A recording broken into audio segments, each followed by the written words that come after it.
If you're a maintenance supervisor for a commercial property, you've had to deal with everything from leaky faucets to flickering light bulbs. But nothing's worse than that ancient boiler that's lived in the building since the day it was built, 50 years ago. It's enough to make anyone lose their cool. That's where Grainger comes in. With industrial-grade products and dependable fast delivery, Grainger can help with any challenge. From worn-out components to everyday necessities. Call, click Grainger.com, or just stop by. Grainger, for the ones who get it done. Aquí comienza 10 AM de Caracol Radio. Bienvenidos. Esto es El juego de la vida de Daniel Santos y es el juego de la política, lo que estamos viendo en las últimas horas en lo que ha sido la crisis más estrepitosa que se ha visto en la administración de Gustavo Petro. Un episodio lleno de sorpresas. Vamos a hablar de eso, por supuesto, en el programa, y se habló de esto durante toda la mañana en 6 AM. Las reacciones de lo que ha ocurrido en el gobierno no se han hecho esperar. El ministro del Interior, quien estuvo ausente gran parte del Consejo de Ministros porque tiene gripa, estuvo al comienzo y luego se retiró, propuso en la mañana de hoy que todo el gabinete renuncie para que el presidente Petro, dice él, pueda hacer los cambios que sean necesarios. Dice que el actual gabinete es insostenible.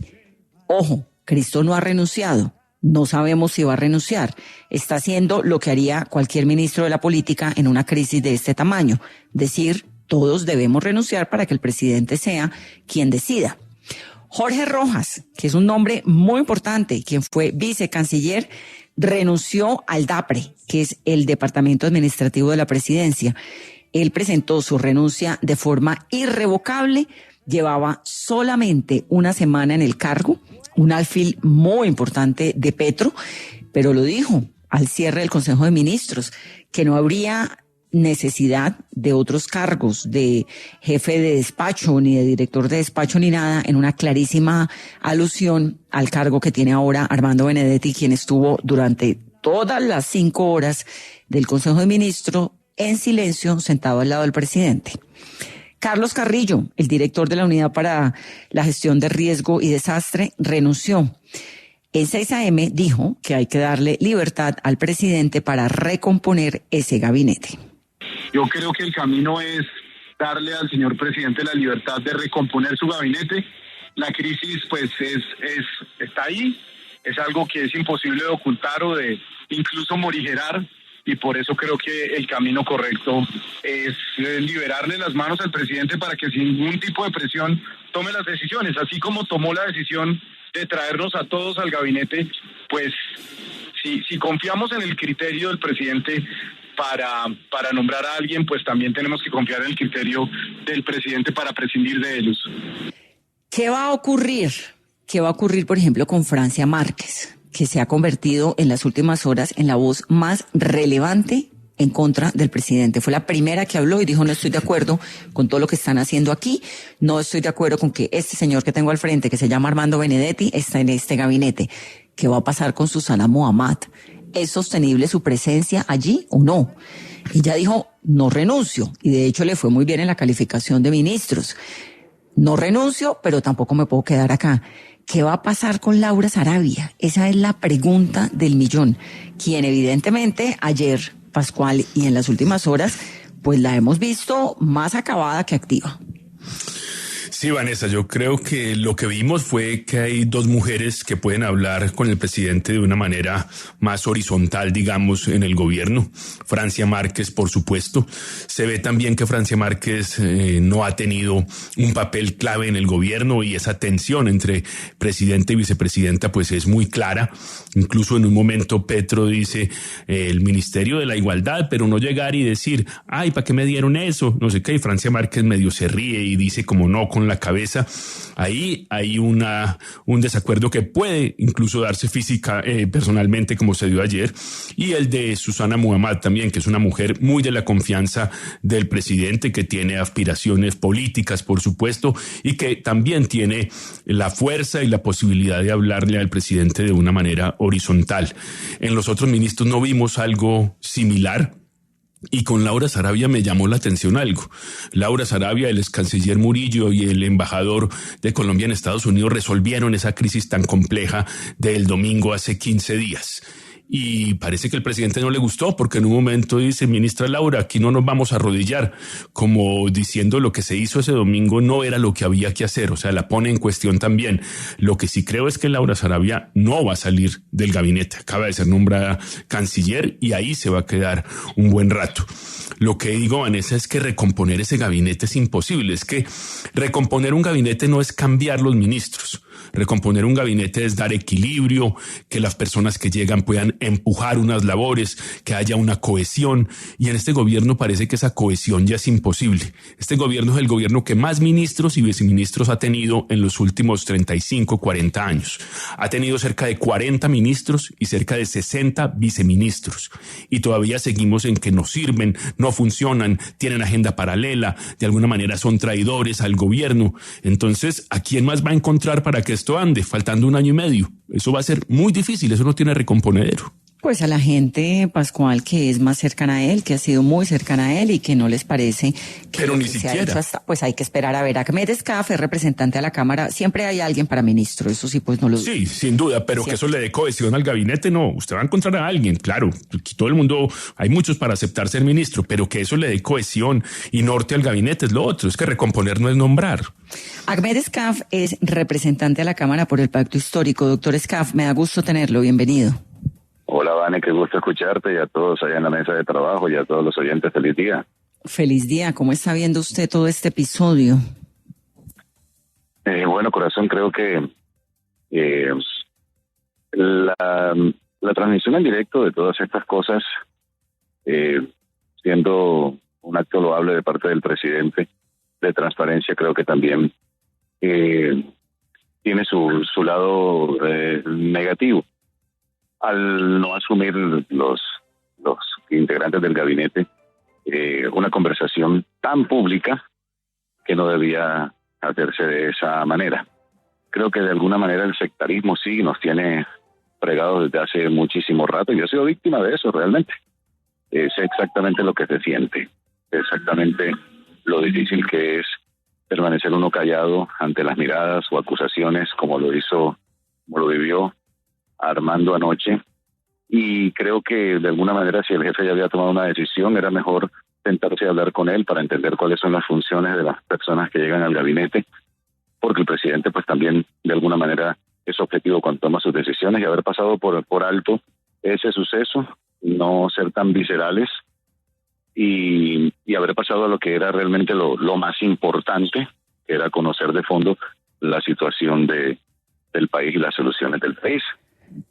Pero esa visceralidad no fue lo que impuso el presidente de entrada, porque el tono del Consejo de Ministros lo puso el presidente. Sí, pero de todas maneras la individualidad también es parte de del raciocinio que debe tener uno y de la coherencia que debe tener uno al momento de analizar un suceso.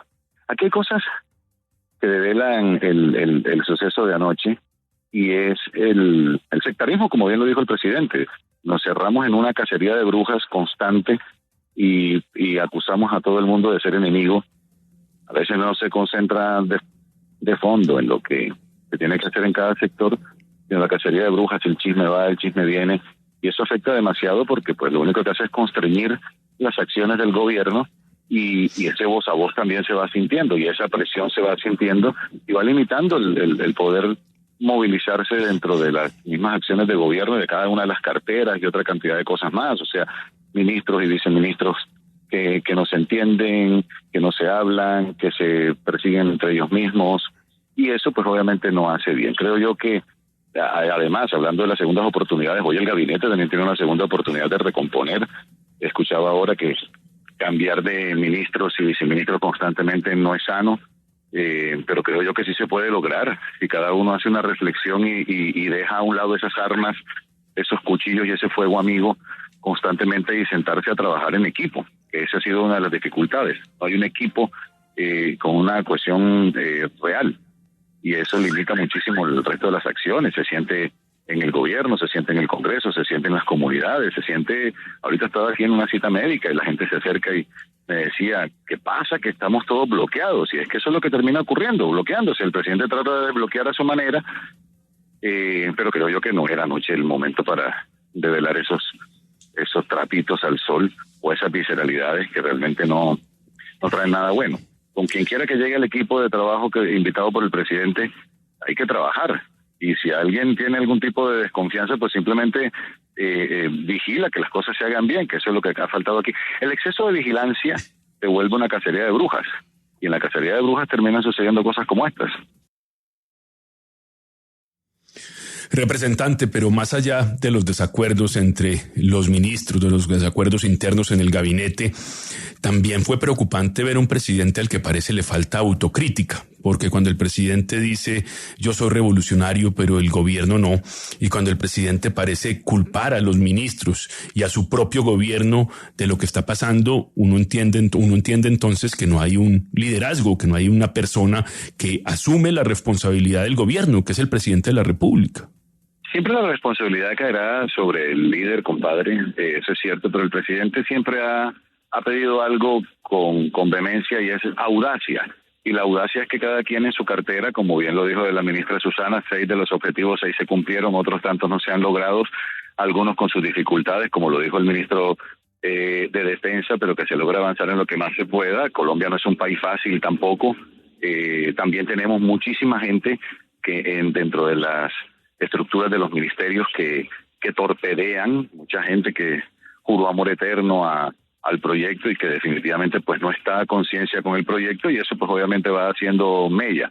El líder siempre tiene que asumir la responsabilidad. El presidente la asume, a ninguno le dijo que se fuera, aquel que considere que no pueda retomar el camino y unificarse, pues tomará la decisión, como ya la han tomado algunos, de retirarse y continuar.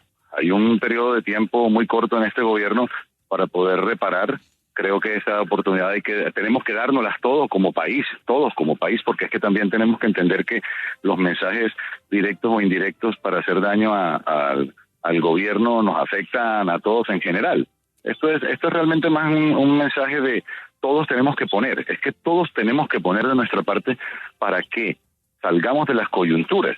Si unos sectores se dedican a torpedear, pues sencillamente recordemos que es el país el que se siente afectado, el que termina pagando las consecuencias, y si llegase mañana más tarde otro gobierno a querer reparar, pues también va a ser sumamente difícil y le va a ocurrir lo mismo. Yo creo que aquí tenemos que hacer un alto en el camino, ser un poco más coherentes, más eficientes de lado y lado, tanto de los que están de acuerdo como los que no están de acuerdo, y recalcular mucho mejor y rápidamente el camino, porque si no, pues simplemente estamos como un saco de langostas jalándonos las patas para que el otro no salga adelante, y eso no nos lleva a ninguna parte. Yo creo que este es un momento de que hay que tomarlo con mucha serenidad y con mucha calma y realmente buscar pacificar al país. Tenemos que pacificarnos. Representante, esto no fue solamente una implosión en vivo y en directo del gobierno, sino también del pacto histórico de la izquierda. ¿Cómo lo recibieron al interior del partido? Pues estamos realmente hay mucha confusión al respecto. Algunos compañeros dicen que no deben retirarse algunos de la salida de Jorge Rojas, por ejemplo, acabando de llegar, que era inspiradora su llegada al DAPRE.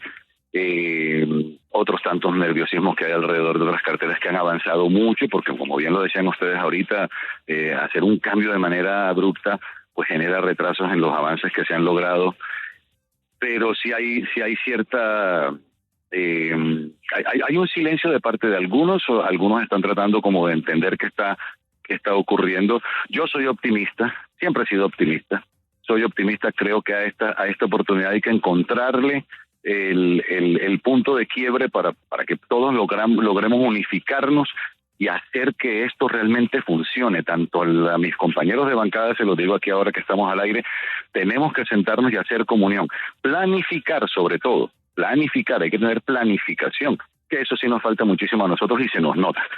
Mucha planificación, mucha preproducción para poder avanzar en las cosas que se necesitan, y como bien lo dijo también ayer el presidente, esto es de la mano también con los congresistas, sobre todo con nosotros los congresistas del Pacto Histórico, que hacemos parte de la bancada de gobierno, para poder unificarnos todos y trabajar, tener una territorialidad mucho más directa, poder escuchar mucho mejor al pueblo, las necesidades, utilizarnos todos en cada una de las participaciones que tenemos a favor de los proyectos. No podemos seguir así con individualismos y desmembrados y protagonismos excesivos.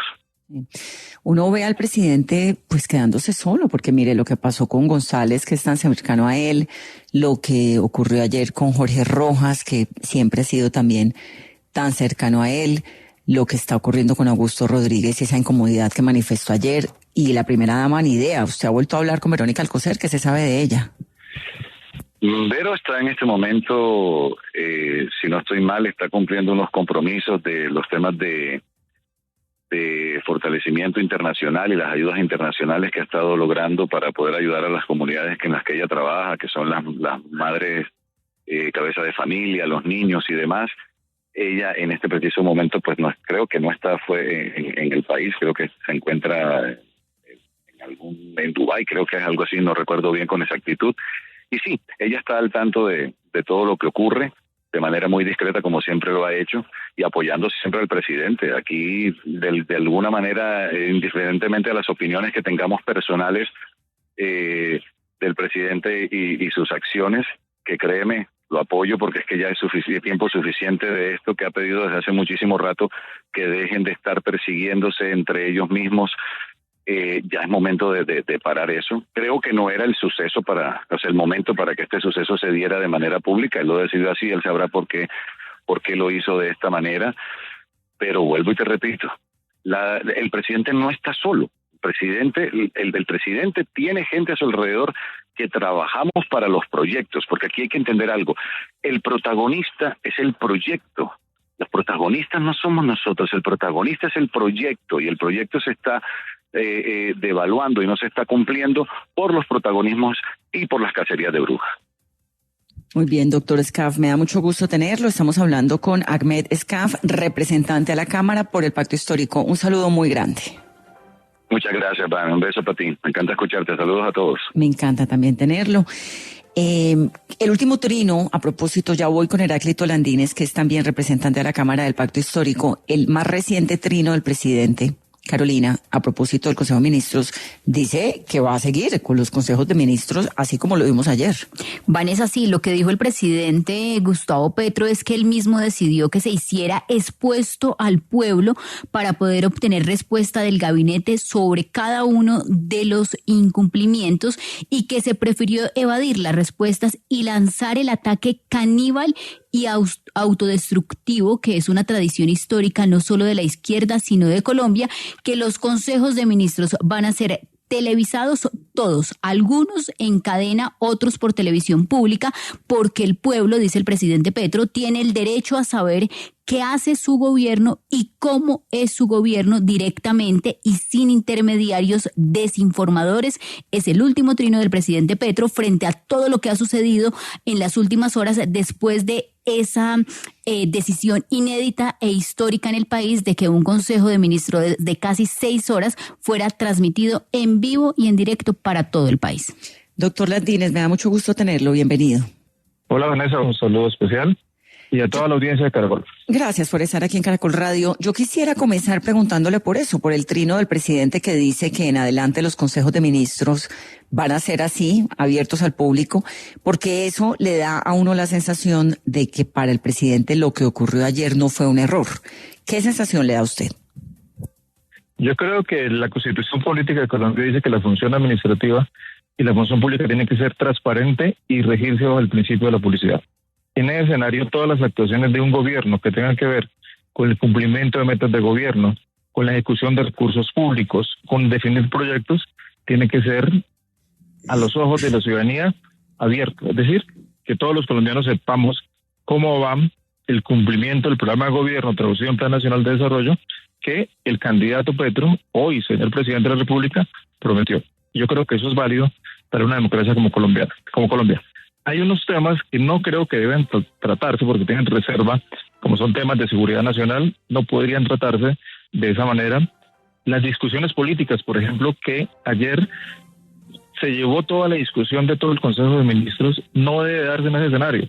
Es una discusión política legítima, de aspiraciones, pueden ser de algunos ministros, de diferencias entre unos ministros y directivos. Esas discusiones sobre lo que pasa en la política tiene que darse en otro escenario.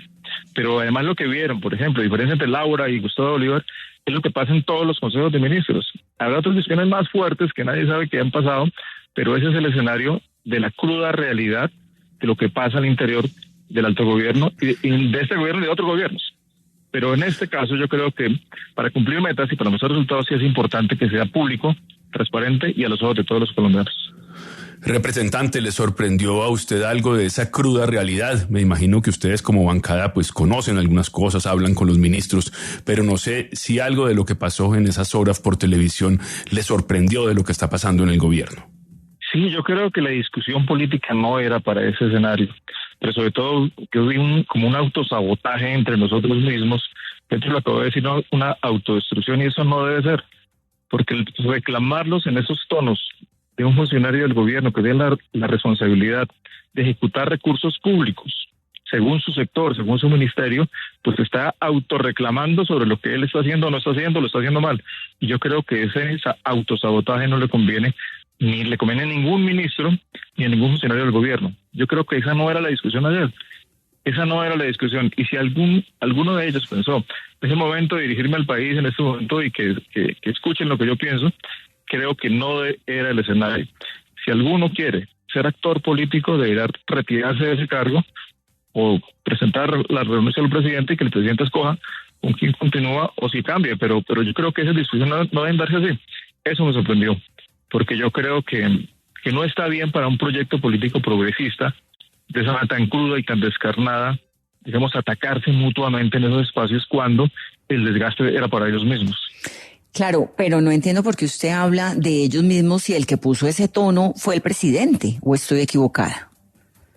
El presidente puso sobre la mesa el cumplimiento de metas y llamar uno a uno sobre el tema.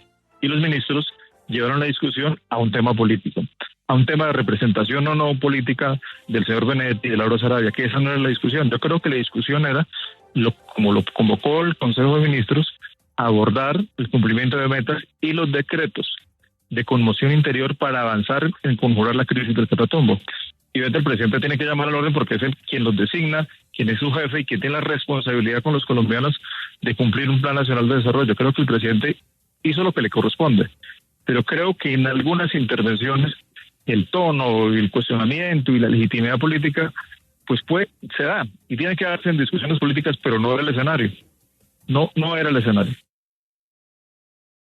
Representante, ¿se equivoca el presidente Petro manteniendo a Armando Benedetti ahora en ese nuevo rol como jefe de despacho? Si él no hubiera estado ayer ahí sentado, ¿la discusión hubiera sido en el mismo tono?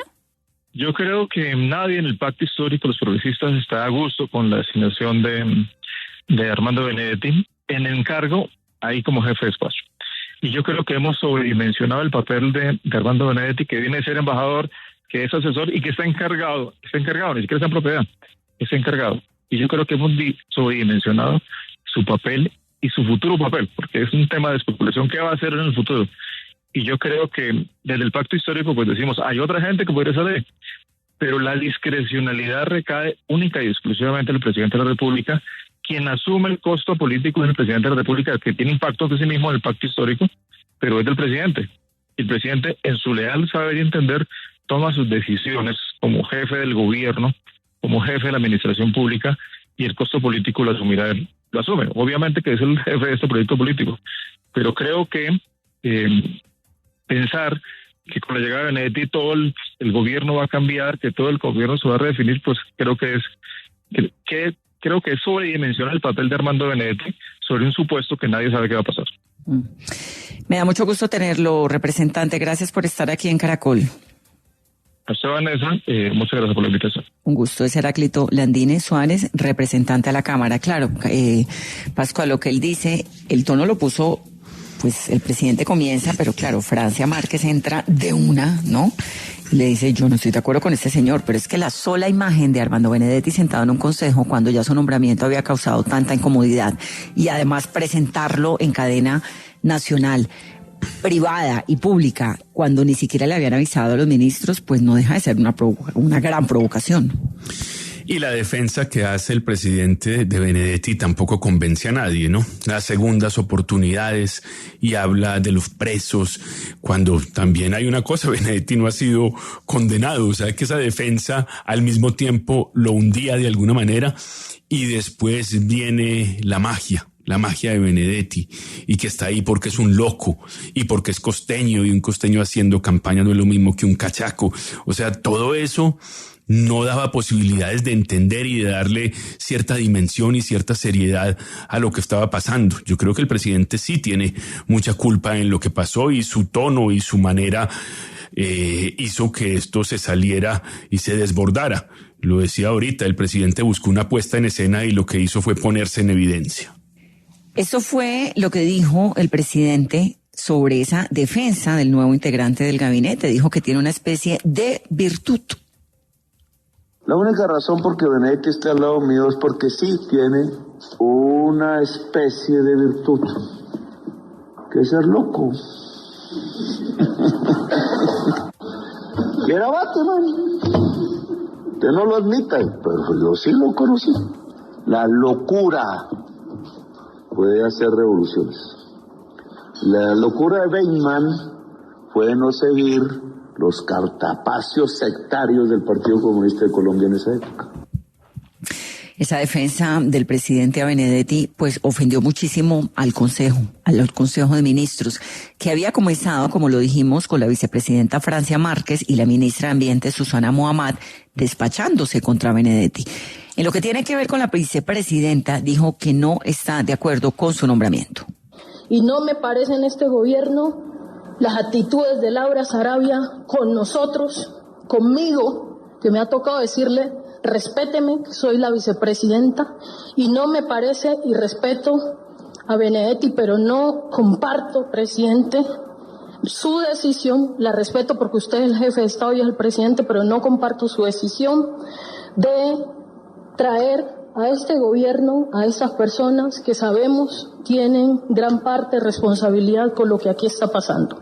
Se lo digo de cara al país, tal vez esto me cueste, quién sabe qué, pero yo he sido una mujer honesta, he sido una mujer transparente, y cuando decidí juntarme con usted también lo hice con la honestidad con lo que hoy lo miro a los ojos, y con la que hoy miro a mi país, y con la que hoy miro a cada comunidad, y con la que miro a todos los ministros y ministras, que sé, presidente, que puede ser que tenga muchos errores, pero esta gente que tiene aquí le ha acompañado a usted. Francia Carolina se volvió en las últimas horas un gran personaje político de la oposición dentro del mismo gobierno. El presidente la puede remover como ministra, pero no como vicepresidenta, porque ya fue elegida. Sin embargo, hay antecedentes en Colombia, como en 1996, cuando el doctor de la Calle renunció a Ernesto Samper a la vicepresidencia.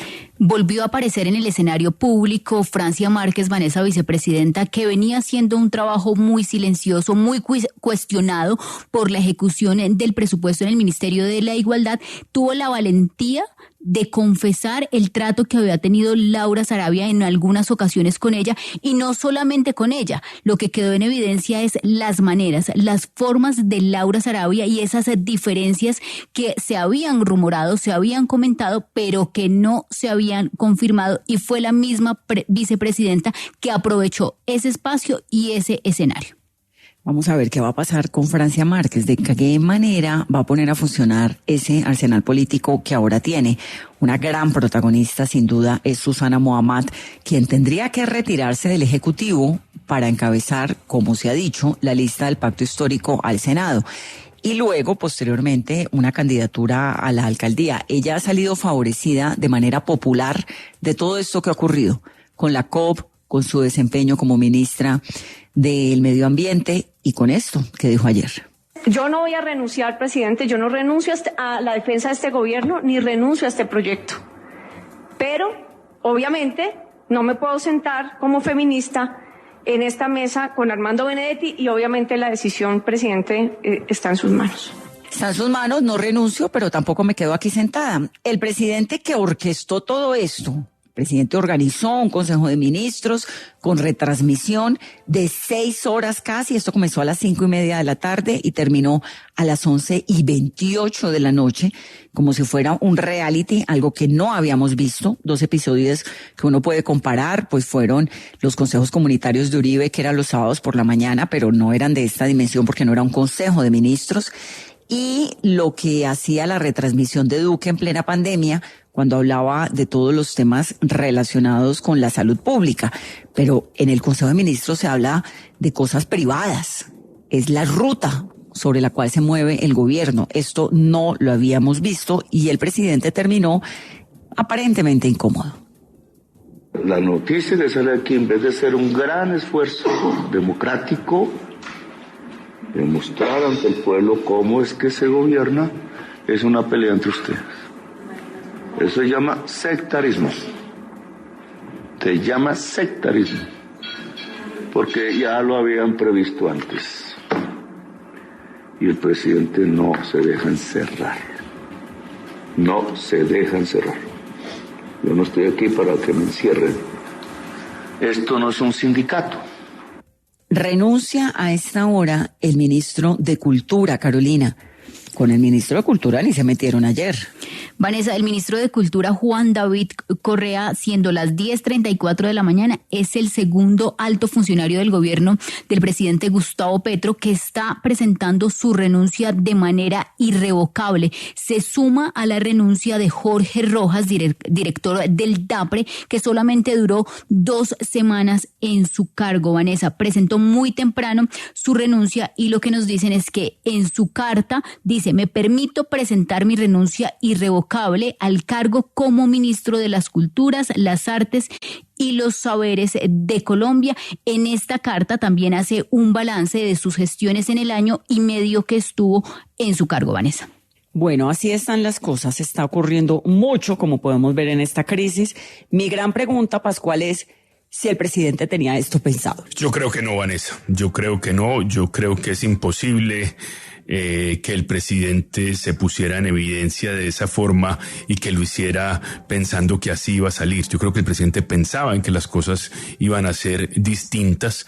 Si el presidente quería hacer cambio en el gabinete, pues se hace de la manera corriente, de la manera normal, sin dejar heridas. Es que eso no solamente le ha dejado al gobierno heridas.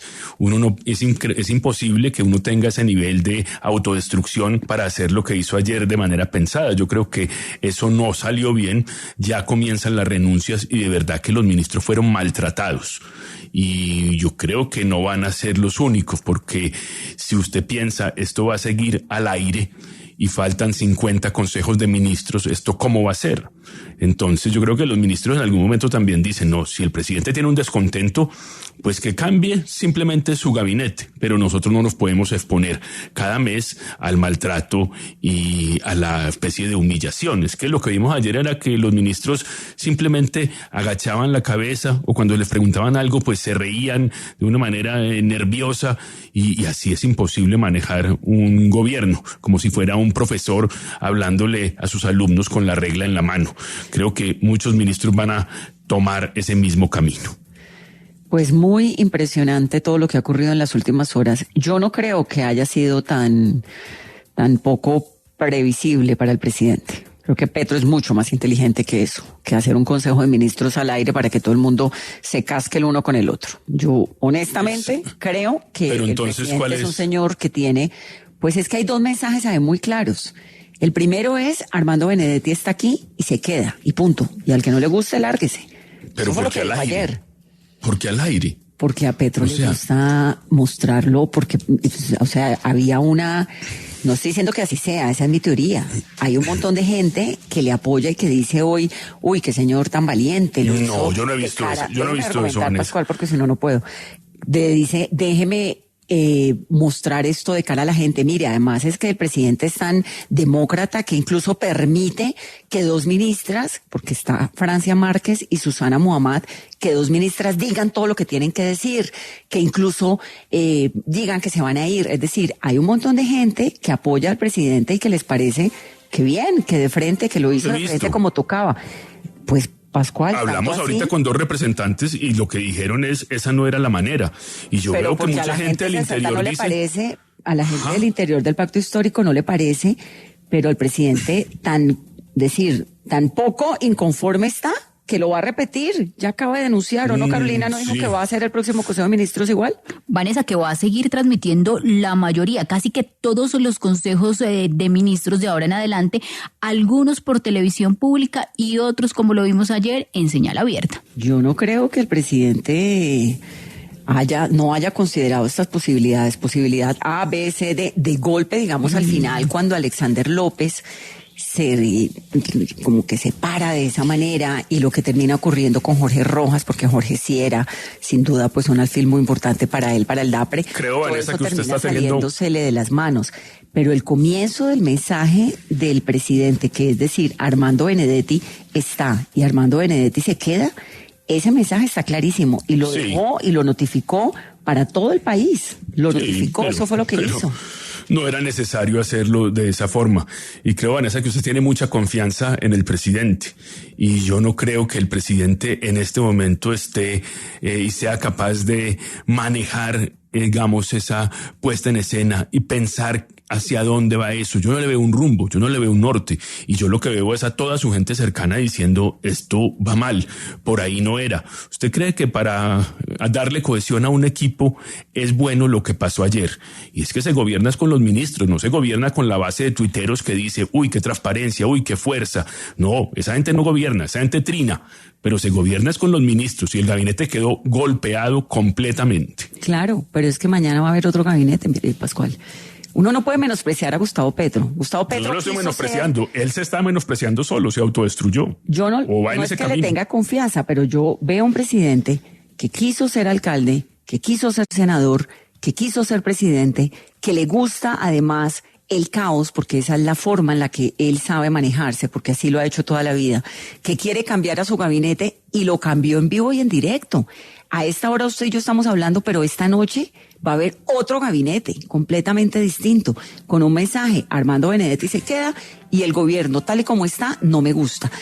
Yo lo que pasa es que a Petro lo veo mucho más allá de lo que me parece que se ve por encima. No sé si estoy equivocada, de golpe lo estoy. Pero déjeme, porque entre las muchas cosas que dijo el presidente, habló de la migración. Escuchemos qué fue lo que dijo, que le habla directamente a la nueva canciller Laura Sarabia. Entonces tenemos ante unos hechos terribles que Laura debe quitar. ¿Cómo así que centenares de funcionarios de migración que cuidan nuestras fronteras los pagaba Estados Unidos? Entonces la prensa, uy, nos quitaron la ayuda, pero es que esa ayuda es veneno. ¿Cómo así que nuestras fronteras las cuidan empleados públicos pagados por un gobierno extranjero? ¿Qué gobiernos hicieron eso tan pecuecos, tan arrodillados? Eso es soberanía. Eso no se puede. Entonces, Carolina, él lo que dice, pues es que las fronteras de Colombia las están cuidando funcionarios pagados por Estados Unidos. Supongo que se refiere a la gente de USAID, ¿no? Vanessa, uno uniendo cabos sería eso, que la gente de USAID estaría de por medio luego de esta afirmación que hace el presidente Petro. ¿Cómo así que centenares de funcionarios de migración que cuidan nuestras fronteras los pagaba Estados Unidos? ¿Cómo así que nuestras fronteras las cuidaban funcionarios públicos pagados por un gobierno extranjero? Néstor Medina es subdirector de Extranjería de Migración Colombia. Doctor Medina, me da mucho gusto tenerlo. Bienvenido. Gracias por estar aquí. Explíqueme usted, por favor, si eso que dijo el presidente es verdad. ¿Las fronteras colombianas las cuidan extranjeros? Bueno, Vanessa, Migración Colombia tiene 3 procesos misionales.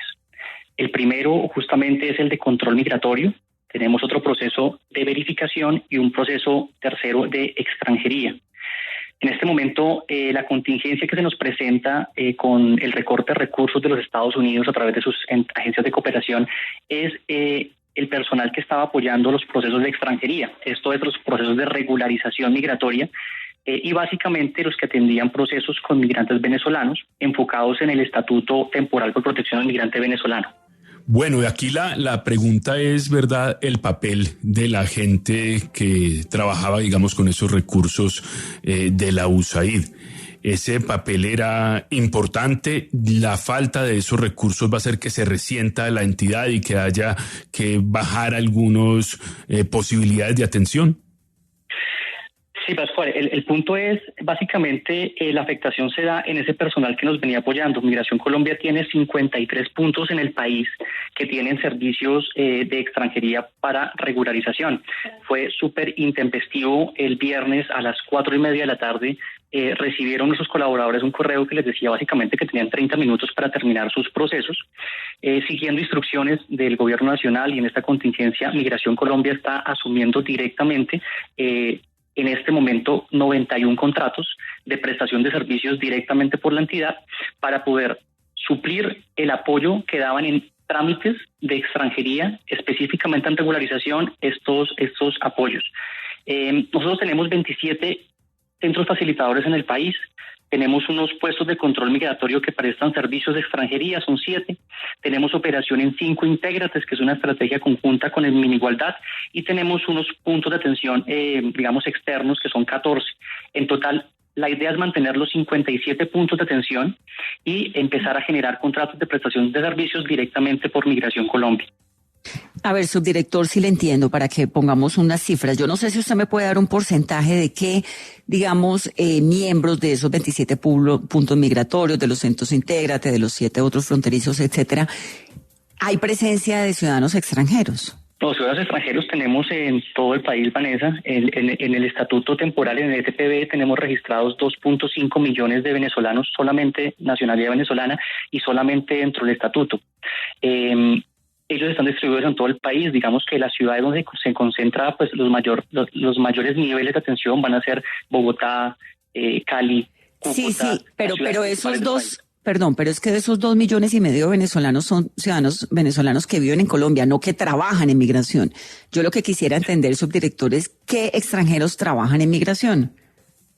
No, mira, la afectación se da por 171 contratos. Estos no son oficiales de Migración Colombia, no tienen que ver con puestos de control fronterizo, son básicamente apoyos a trámites de la entidad. Entonces, te cancelan 171 contratos. Para darte números exactos, a hoy tenemos la autorización de contratar hasta 92 contratistas, básicamente a rescatar esos empleos. Son empleos de apoyo, son colaboradores que trabajan apoyando asistenciales, apoyando los procesos de enrolamiento, biometrías, atención al ciudadano. En números, la afectación en el servicio, la contingencia que estamos cubriendo teníamos 171 apoyados por la cooperación internacional, en este momento estamos retomando de esos 171, 92 empleos.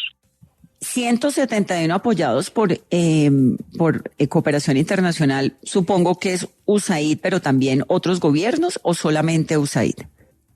Este programa nace en el año 2021, se denominó Visibles. Ese programa fue financiado a través de la OIM con recursos básicamente del gobierno de los Estados Unidos. Entonces, OIM es nuestro aliado estratégico en ese proceso y son específicamente para cubrir temas del estatuto. Entonces, lo que dice el presidente, que las fronteras de Colombia están cuidadas por extranjeros, no es cierto. Aquí damos, digamos, un parte de tranquilidad a la opinión pública y, digamos, los oficiales de Migración Colombia tienen su nómina a través de la entidad. Tenemos oficiales, tenemos profesionales, tenemos personas que están trabajando. Migración Colombia tiene una planta personal, son 1.600 funcionarios. Tenemos aprobados también unos procesos de expansión de la planta de personal y todo ese personal está cubierto por la entidad. Yo dejo la claridad y pues agradezco este espacio y estos contratos que se ven afectados son colaboradores de los procesos de los trámites, pero también dando parte frente al proceso que se nos encomendó del señor presidente estamos retomando esos empleos, esos contratos directamente por Migración Colombia. Entendido. Subdirector, me da mucho gusto tenerlo y le agradezco mucho. Después tendremos tiempo para hablar más sobre cómo están esas fronteras, cómo está el tema del Darién, etcétera, pero hoy es el día para hablar particularmente de lo que ha ocurrido con esa crisis ministerial. Gracias por estar con nosotros. Un saludo. Por supuesto que sí, muchas gracias. Vamos a la pausa y al regreso vamos a ahondar en esto de si realmente lo que ocurrió ayer fue algo planeado o fue una sorpresa incluso para el mismo presidente. En segundos.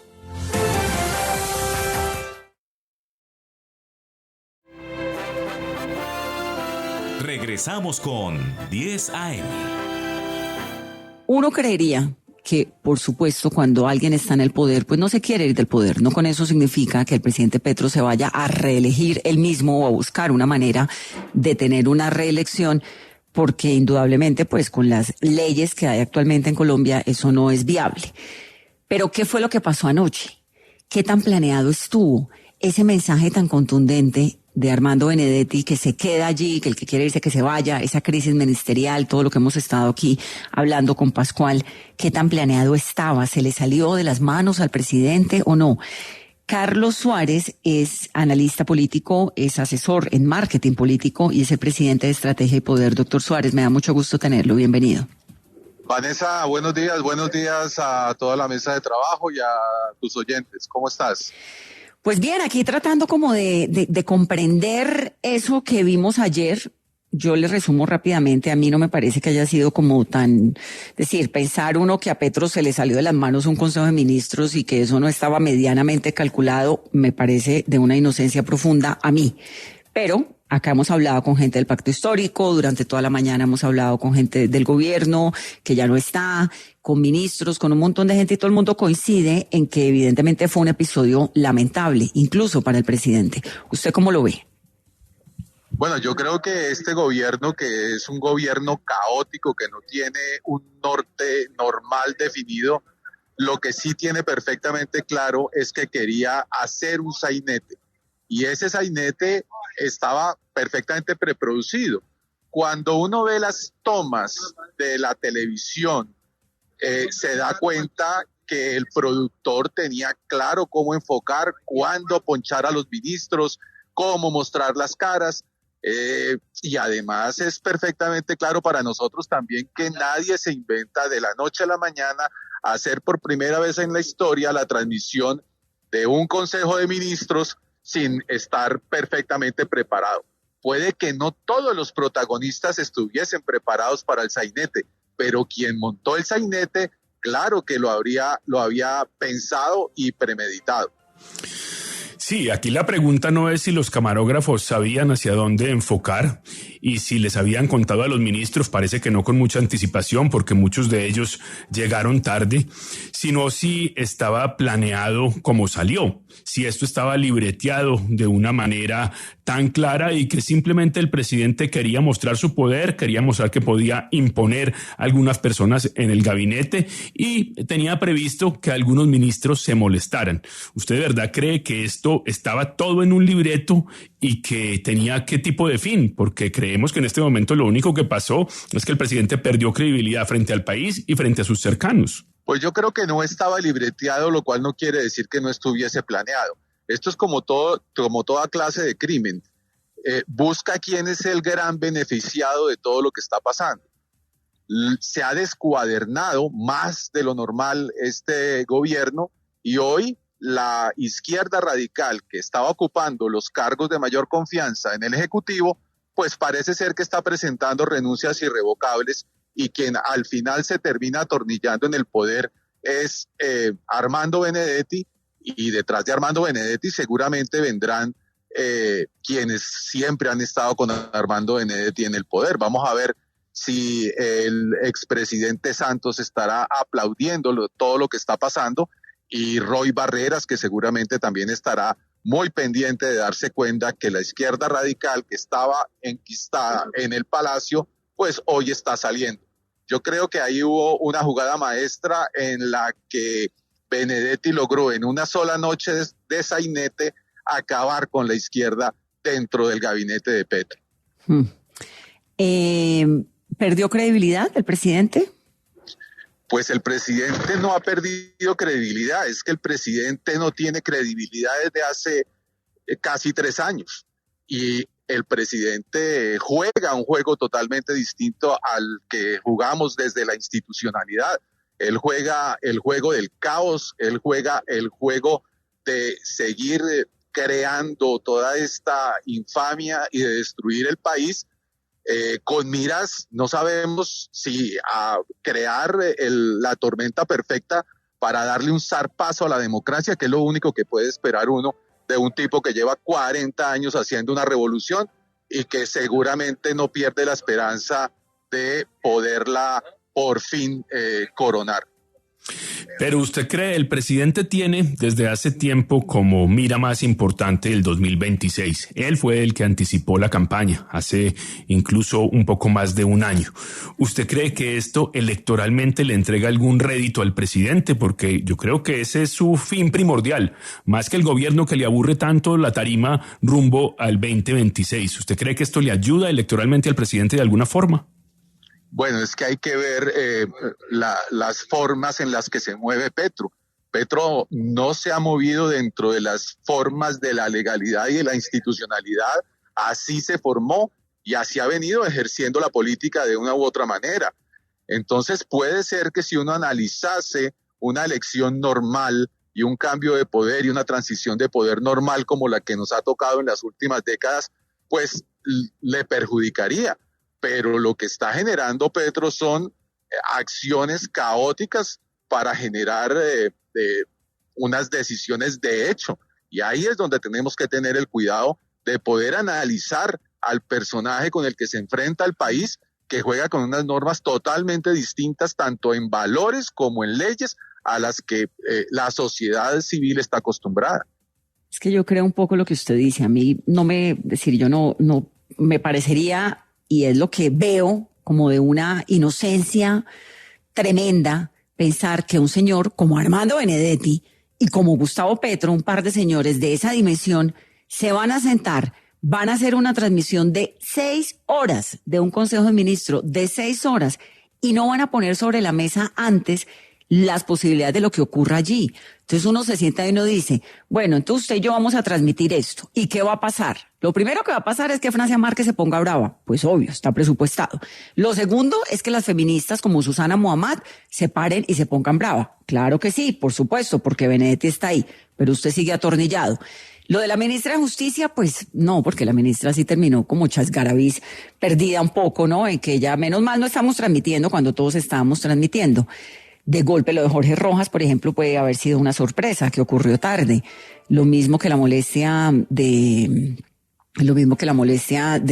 la Unidad Nacional de Protección, de la ONP. Es decir, pues sí, hay cosas que se van saliendo del control, pero yo sí creo que el mensaje de ayer es clarísimo. El gabinete como está no me gusta, hay que cambiarlo, quiero una nueva fase para el gobierno, la voy a implementar, que es el gobierno con el cual me voy a ir de aquí en adelante. Y Armando Benedetti se queda, punto. Si a usted no le gusta Laura, váyase. Laura pasó al frente. En un minuto pasó de estar al lado del presidente, de dirigir el Consejo de Ministros, que era lo que hacía siempre, a sentarse al frente y hablar 3 o 4 veces. Cristo se paró y se fue porque estaba enfermo o por lo que sea. No sé si es que estoy hilando muy cortico, pero a mí no me ha sorprendido nada de lo que yo vi anoche. El presidente Petro y Armando Benedetti son cómplices y actúan de manera coordinada. Lo que pasó ayer no fue fruto de la casualidad. Y quienes puedan decir que el presidente está atrapado por Gustavo Petro o secuestrado por Armando Benedetti, yo creo que no han visto ese lenguaje no verbal en donde Petro lo sienta al lado, le echa el brazo, lo compara con Jaime Bate Mancayón y básicamente lo gradúa de genio. Si el presidente está secuestrado, está sufriendo de un síndrome de Estocolmo en grado superlativo. De manera tal que ahí hay una relación cómplice para crear el caos y determinar básicamente lo que estamos viviendo hoy. Y es una crisis de gobierno que se va a solucionar. Ya veremos a favor de quién. Y cuando veamos a favor de quién sabremos si se le ocurrió o no se le ocurrió de manera mancomunada a este par de pillos, Armando Benedetti y Gustavo Petro. Pero lo que yo no entiendo es para qué el presidente tiene que dar un mensaje que no le gusta el gabinete. Si el presidente tiene la potestad absoluta de cambiar su gabinete, no necesita mensajes. Él simplemente, si lo quiere cambiar, lo cambia. Y lo que no entiendo es si Carlos, usted está diciendo que aquí se creó entonces una especie de caos para no ir a las elecciones y tomar o el gobierno intenta, o el presidente intenta tomar unas decisiones de facto contra la Constitución. Eso es lo que usted está diciendo, eso es lo que entiendo. Eso es lo que Petro nos ha venido mostrando desde diciembre del 2023, Pascual. Fíjate que tú decías hace un momento que Petro había adelantado la campaña. Por supuesto que la adelantó. Y en el momento en que la adelantó, empezó a tirarnos y a corrernos cercas. Lo primero que empezó a tratar de explorar fue una constituyente que evidentemente no tenía ningún viso jurídico, pero ante el público y ante sus bases sí empezaba a agitar un movimiento más revolucionario en torno a cambiar la Constitución. Por allá ha mandado a una de sus senadoras a promover la reelección, que tampoco ha pegado. Y ahora, pues básicamente lo que está haciendo es generando el caos. En la misma semana en la que no en balde está haciendo la jugada de armar conscientemente un problema internacional con el presidente Trump. Entonces, cuando uno junta todos esos síntomas, lo que tiene que hacer es leer a Petro en su verdadera entidad. No podemos seguir leyendo a Petro desde la institucionalidad o en el sentido común que nosotros hemos siempre tratado de medir a todos los funcionarios. Aquí, cada cosa que está haciendo Petro, trinando a las 3:45 de la mañana para molestar al gobierno recién posesionado de Donald Trump, lo que hizo con el sainete que hizo anoche, lo que está ocurriendo en el Catatumbo, la foto del campamento del ELN que publicó en su Twitter, la reunión a la que envió a Iván Velázquez para que se tomara una foto con un narcotraficante pedido por la justicia norteamericana. Si nosotros no vemos todo eso en conjunto y no nos damos cuenta que lo que están haciendo es descuadernando la institucionalidad para allanar las vías de hecho, pues no estamos haciendo el análisis adecuado de la situación. Doctor Suárez, me da mucho gusto tenerlo. Gracias por ayudarnos aquí a tener diferentes visiones de este episodio. Vanessa, muchas gracias. Pascual, un abrazo. Un saludo grande. Vamos a la pausa.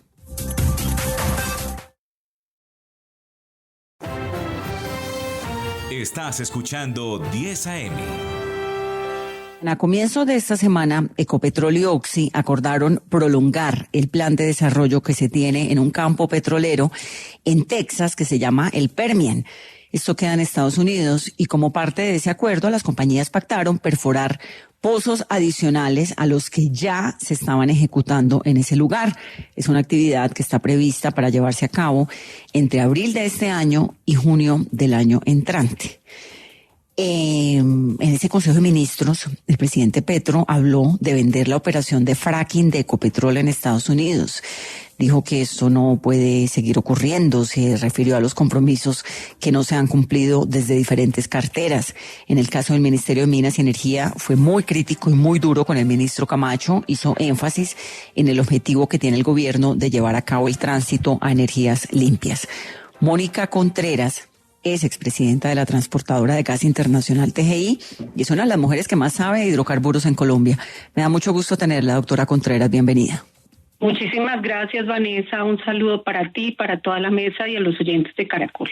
Bueno, lo primero, reversar ese acuerdo que tienen Ecopetrol y Oxy con un campo petrolero Permian para fracking en Texas, en Estados Unidos, ¿es posible?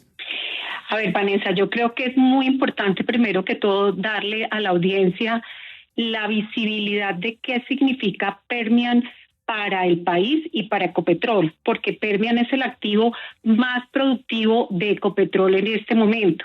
Es el 13% de la producción total de hidrocarburos del grupo Ecopetrol. Eso equivale más o menos a 103,000 barriles de petróleo por día.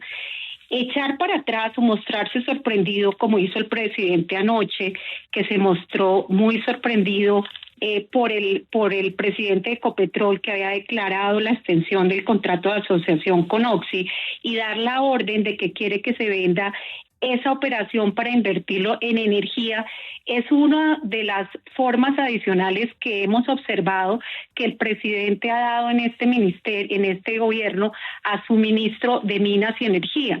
Esto sería muy lamentable para el país. Recordemos que nosotros ya habíamos dado la renuncia al proyecto Oslo en la misma cuenca. Entonces, Desde el punto de vista económico sería realmente muy lamentable que esto pasara, pero segundo, hay que recordar que Ecopetrol tiene un gobierno corporativo y que en ese gobierno corporativo hay una junta y que si esta es una decisión que se llegase a dar, el detrimento para la inversión de los accionistas minoritarios de lo que significa tener esta acción de Ecopetrol sería muy grande, Vanessa.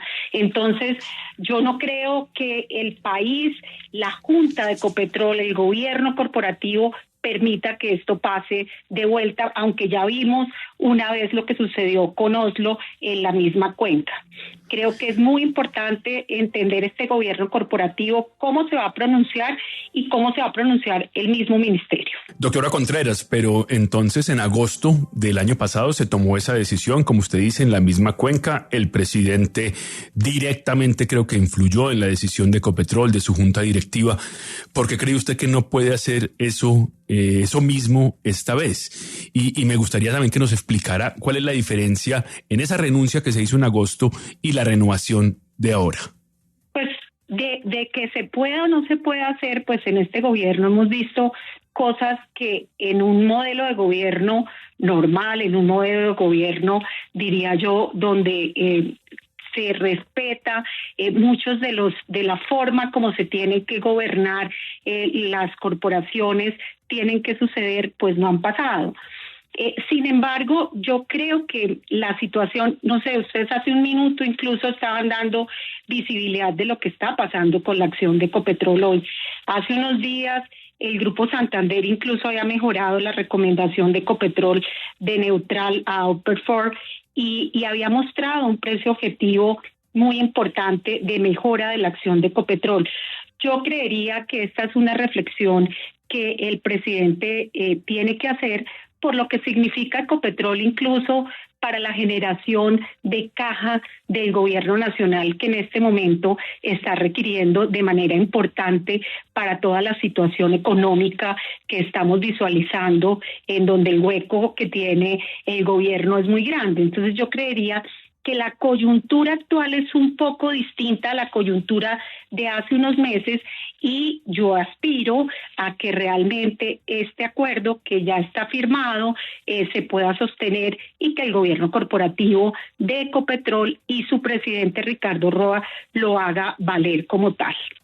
¿Qué tanto, doctora Mónica, está el presidente implementando ese cambio a las energías limpias que prometió? En un país como el nuestro, pues donde Ecopetrol es la empresa más importante de Colombia, cambiarle esa razón social, por así decirlo, me supongo que es muy difícil, pero el presidente insiste en eso. ¿Qué tanto lo ha hecho?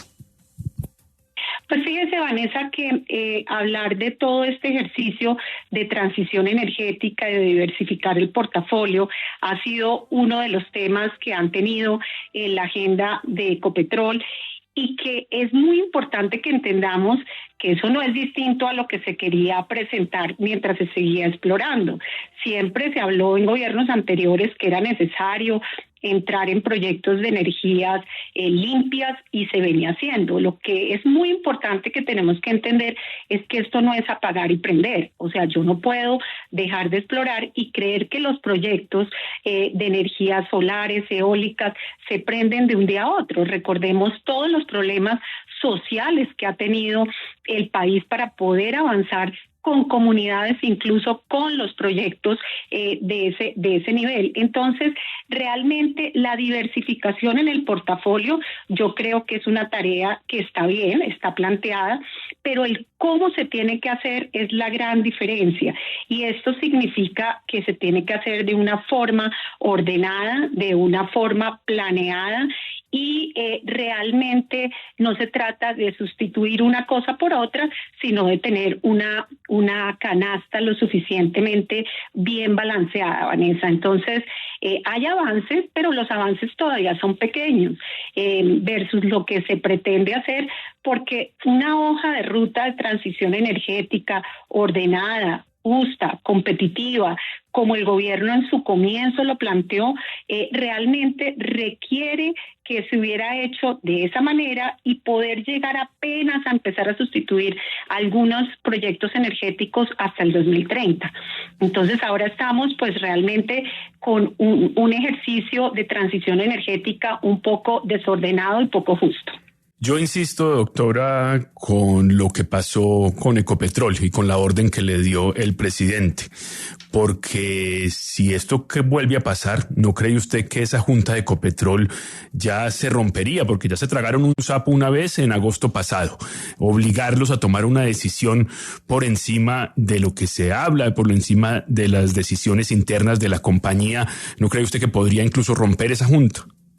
Pues estamos viendo rompimientos por todos lados, ¿de acuerdo? Creo que lo que vimos anoche es muy lamentable para el país y Ecopetrol puede tener un rompimiento adicional, pero yo creo que detrás de todos estos rompimientos lo que no podemos perder es el impacto económico que todas estas acciones significan para el país. ¿Qué pasa con los inversionistas extranjeros?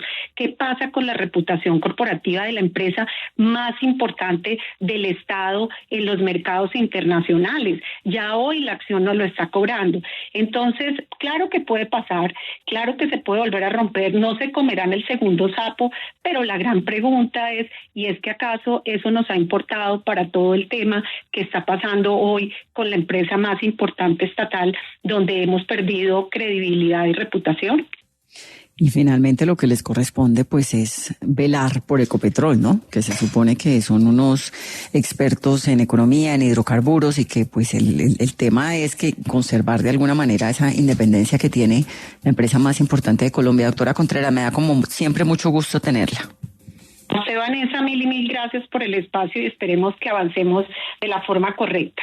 Un saludo muy especial.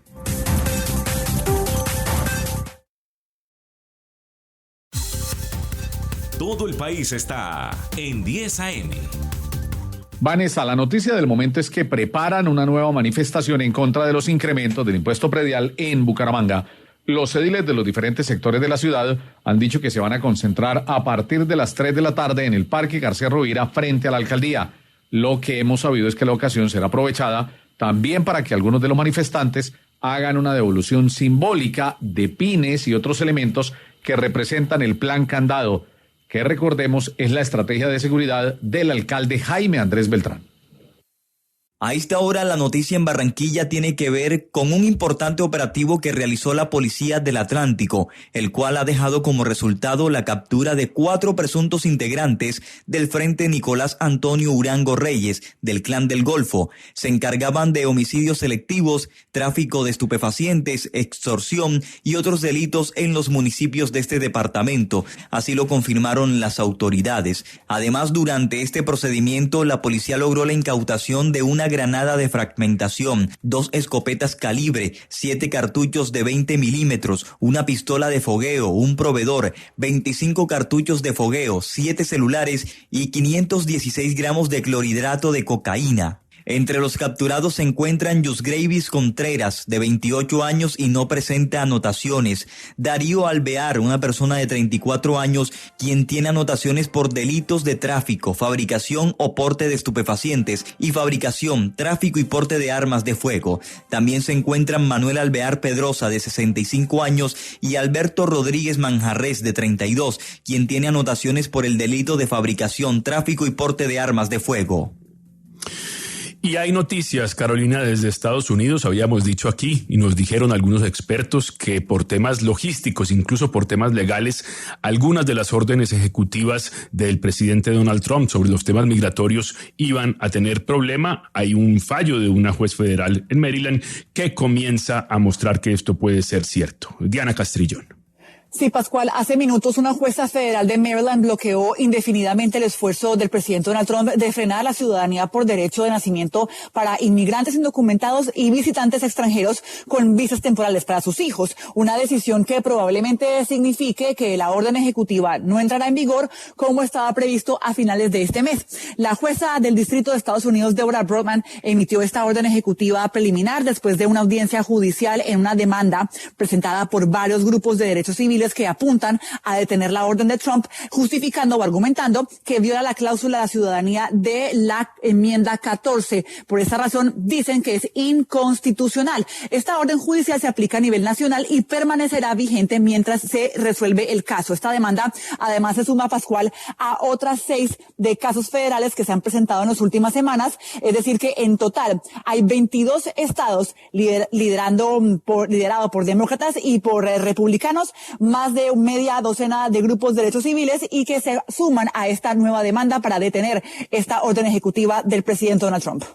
Diana, se da esta resolución, este fallo se da muy rápidamente. Usted nos dice, hay otros en ciernes, otras demandas. ¿Podría venirse una especie de cascada de este tipo de fallos pronto?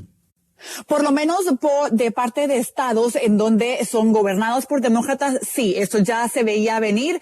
Este fue el primer argumento de muchos grupos y organismos de derechos humanos que justamente resaltan esta Constitución de los Estados Unidos, la enmienda 14, que dice que toda persona que nace en territorio estadounidense tiene por default, por automáticamente la ciudadanía.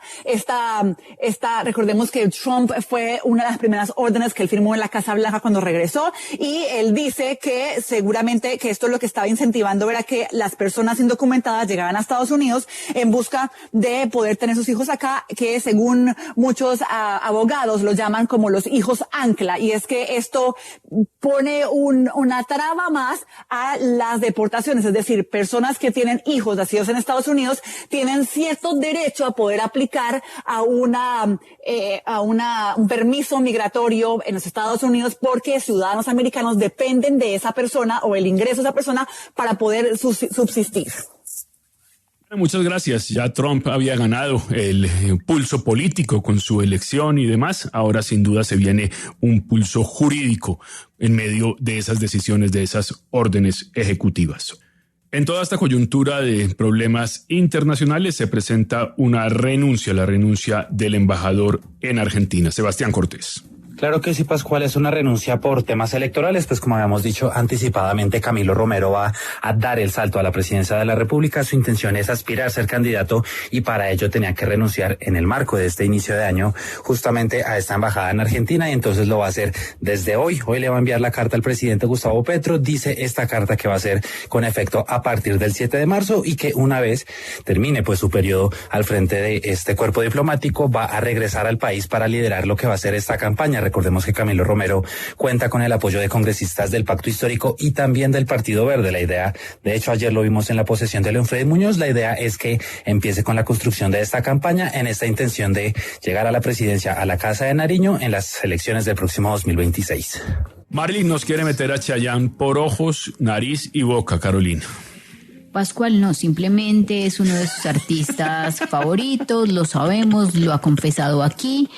No quiero que estemos en tono reality, Casa Estudio. Pascual. No, estamos tranquilos. Estamos tranquilos, no hay diferencias, no hay disputas, simplemente es raro lo que va a decir Marilyn y la noticia que hay alrededor de Chayanne. ¿Quién sería el Benedetti de nuestra mesa?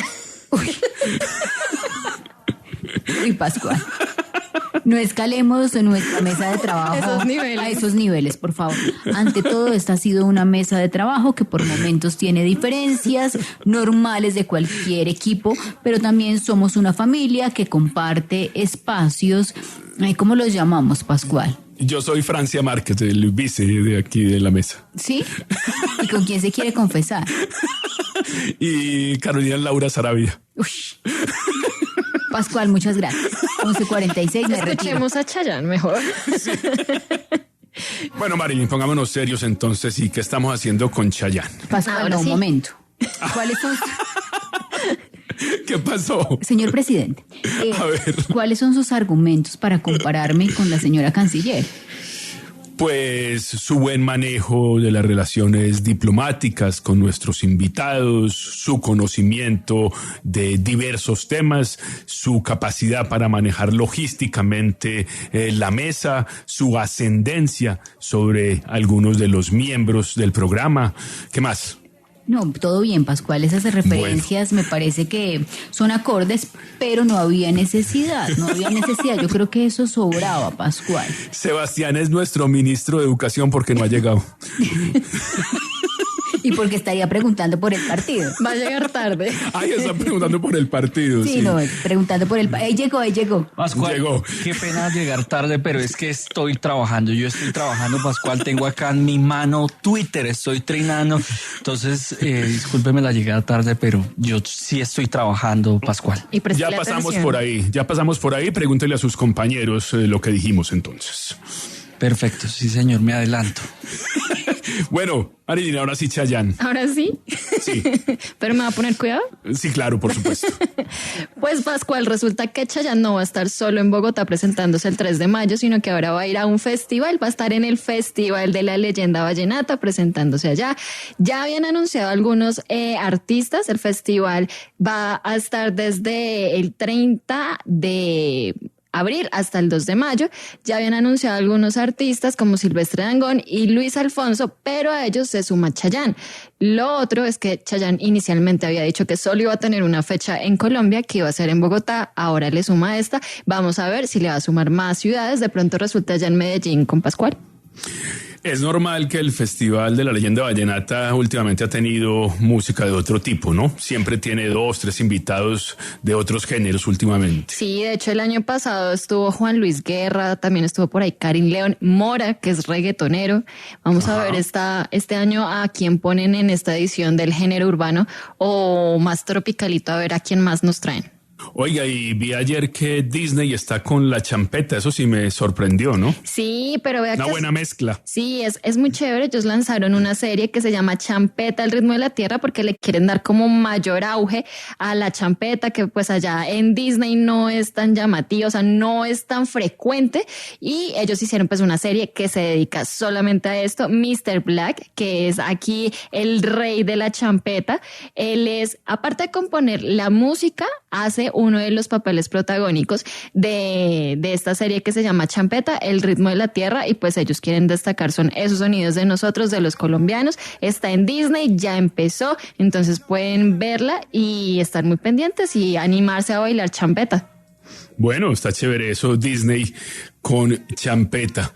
Carolina, preguntan que Vanessa, ¿quién es? Pues el presidente Petro. Se levantó un momento, pero sin duda sería el presidente del gabinete, aunque no la veo tan desenfocada, no la veo tan desubicada ni tan frustrada como el presidente Petro. Pascual, nomás con este tema, es un tema muy serio lo que hemos visto en las últimas horas, lo que pasó después de 6 horas de transmisión, la crisis ministerial. Pascual, 11:51. Recapitulemos, 2 renuncias irrevocables hasta este momento. La de Jorge Rojas, uno de los hombres más cercanos y de mayor confianza del presidente Gustavo Petro. No llevaba más de 2 semanas en su cargo, venía de ser el vicecanciller de Luis Gilberto Murillo. Se va de manera irrevocable y se suma también la renuncia irrevocable por parte del ministro de Cultura, Juan David Correa.